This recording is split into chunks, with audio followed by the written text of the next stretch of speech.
আসসালামু আলাইকুম dear viewers. Bangladesh army Chinese SY-400 ballistic missile order করেছে এমন একটি নিউজ অলমোস্ট ভাইরাল। যদিও মিনিস্ট্রি অব ডিফেন্সের সূত্র দিয়ে বলা হচ্ছে, তথাপি এর কোনো প্রমাণ পায়নি, তাই এটি নিয়ে তেমন আগ্রহ ছিল না। তবে বেশ কিছু ভিডিও এবং আর্টিকেলে দাবি করা হচ্ছে যে SY-400 অর্ডার কনফার্ম, কিন্তু এটি ভুয়া সংবাদ। বাংলাদেশ SY-400 অর্ডার করেনি। নিউজটি প্রথম প্রকাশ করেছে ডিফেন্স সিকিউরিটি এশিয়া নামের একটি ডিফেন্স ওয়েব পোর্টাল। বাংলাদেশের ডিফেন্স ইস্যুজ অ্যান্ড আপডেট তাদের আগ্রহের অন্যতম একটি টপিক। ডিফেন্স সিকিউরিটি এশিয়া একটি মালয়েশিয়ান ডিফেন্স নিউজ পোর্টাল। তবে SY-400 ক্রয় এবং বাংলাদেশ সংক্রান্ত তাদের যে নিউজ, এর অন্তরালের কাহিনী শুনলে চমকে উঠবেন। চলুন আপনাদের একটু চমকে দিই।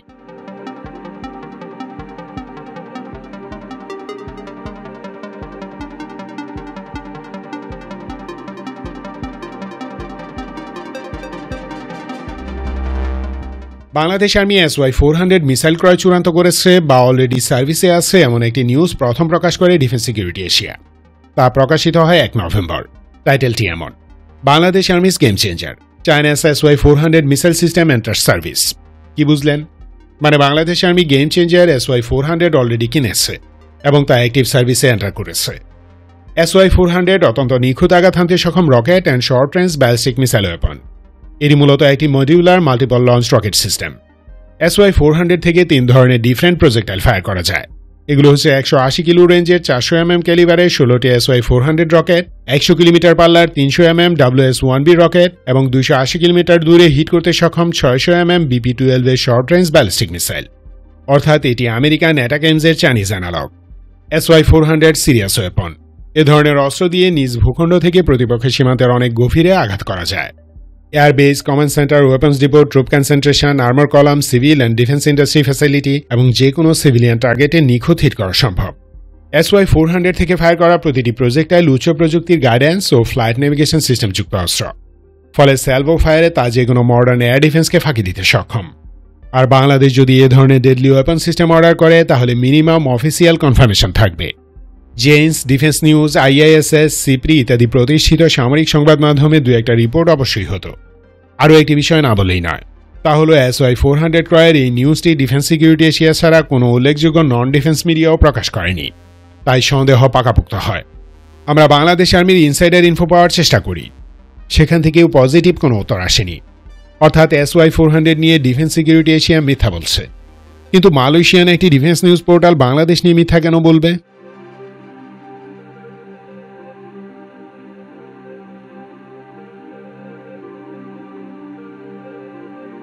কোনো একটি সংবাদ মাধ্যম যখন মিথ্যা বা হলুদ সংবাদ প্রকাশ করে, তখন আমি এর আড়ালের কাহিনী খুঁজে বের করার ট্রাই করি যে সংশ্লিষ্ট নিউজ আউটলেটের মালিক কারা, তাদের কর্পোরেট এবং ইথিক্যাল ইন্টারেস্ট কি, ন্যাশনাল অরিজিন কোথায়।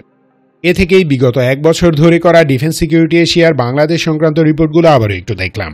অনেক ঘাপলা খুঁজে পেয়েছি, কিন্তু বাংলাদেশ ডিফেন্স নিয়ে রিপিটেডলি ধোঁয়াশাময় সংবাদের কোনো স্পষ্ট হেতু পাইনি। মালয়েশিয়া ব্রাদারলি কান্ট্রি, দেশটির রাজনৈতিক, সামরিক, ব্যবসায়ী মহল থেকে শুরু করে জনগণ পর্যন্ত বাংলাদেশের প্রতি সহনশীল। তারা আমাদের উন্নতি কামনা করে। কিন্তু সেই দেশেরই একটি defence portal bombastic, confusing and misleading news প্রকাশ করে বাংলাদেশকে চাপে ফেলার ট্রাই করছে। অ্যাস্টোনিশিং না বিষয়টা? ওয়েল, ডিফেন্স সিকিউরিটি এশিয়া একটি র আউটলেট। তবে দৃশ্যত এর মালিক DSA এক্সিবিশন অ্যান্ড কনফারেন্স নামে একটি প্রতিষ্ঠান, যারা মূলত বিভিন্ন ধরনের বাণিজ্য মেলার আয়োজন করে, অর্থাৎ ইভেন্ট ম্যানেজমেন্ট কোম্পানি আর কি। এরা এশিয়ান দেশগুলোতে অনুষ্ঠিত সামরিক প্রযুক্তি ও সমরাস্ত্র সংক্রান্ত এক্সিবিশনগুলো বেশি করে। এই DSA এক্সিবিশন অ্যান্ড কনফারেন্সের মালিকদের সবাই মালয়েশিয়ান। তার অন্যতম প্রধান হচ্ছে ডক্টর M গান্ধী। সে একজন হিন্দু মালয়েশিয়ান ব্যবসায়ী। গান্ধীর ব্যবসা ইভেন্ট ম্যানেজমেন্ট।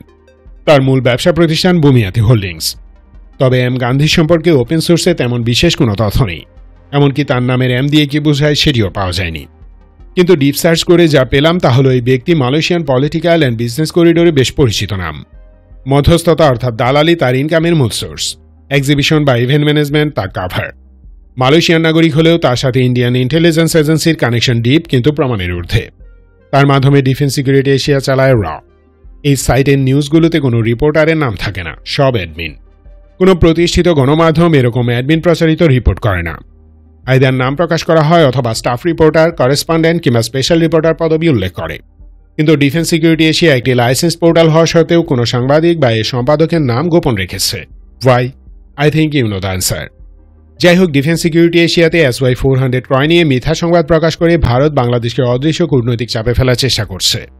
আমি বলছি না যে বাংলাদেশ SY-400 ক্রয় করবে না বা সম্ভাবনা নেই, কিন্তু বর্তমানের অর্ডার সংক্রান্ত সংবাদটি সঠিক নয়। আমেরিকা চায় না আমরা চীন থেকে সিরিয়াস কোনো ডিফেন্স আর্টিকেল ক্রয় করি, কিন্তু ফোর্সেস গোল 2030 বাস্তবায়নের অন্যতম একটি এলিমেন্ট হচ্ছে type A rocket weapon system. SY-400 type A ক্যাটাগরিতে পড়ে। অনেক আগেই এমন অস্ত্র কেনার কথা ছিল, কিন্তু দিল্লির চাপে তৎকালীন তাবেদার সরকার তা ক্রয় করেনি।